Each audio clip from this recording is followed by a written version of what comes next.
Goldur Servis xususiy korxonasi rahbari Ermatov Zafarjon bo'laman.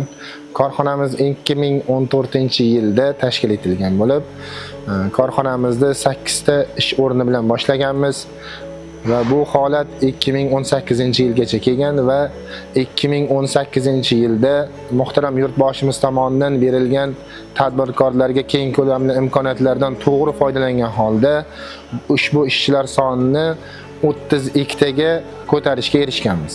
Faoliyat turimiz MDF eshik ishlab chiqarish bo'lgan.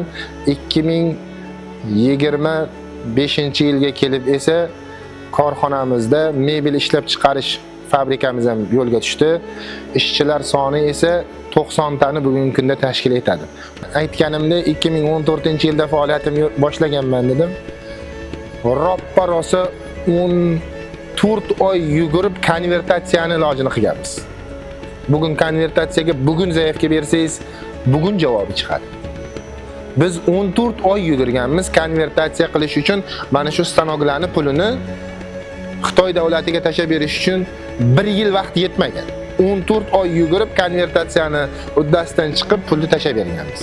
2025-yil 20-avgustda bo'lgan tadbirkorlar bilan bo'lgan uchrashuvda yurtboshimiz bilan bitta zalda qatnashganmiz. Taassurotlar zo'r bo'lgan, tadbirkorlarga berilayotgan yengilliklar zo'r bo'lgan. Bu yil yanada ham shu xursandchilik yuqori bo'ladi degan umiddamiz. Yurtboshimizdan biz tadbirkorlarga shunaqa g'amxo'rligida davom etishlarini so'rardik. Bugun yaratilgan imkoniyatlar ishlayman degan tadbirkor uchun muammo yo'q. Faqat qo'llab-quvvatlash bor. Foydalanish kerak faqat, tamom. Zo'r. Faqat tashakkur aytamiz.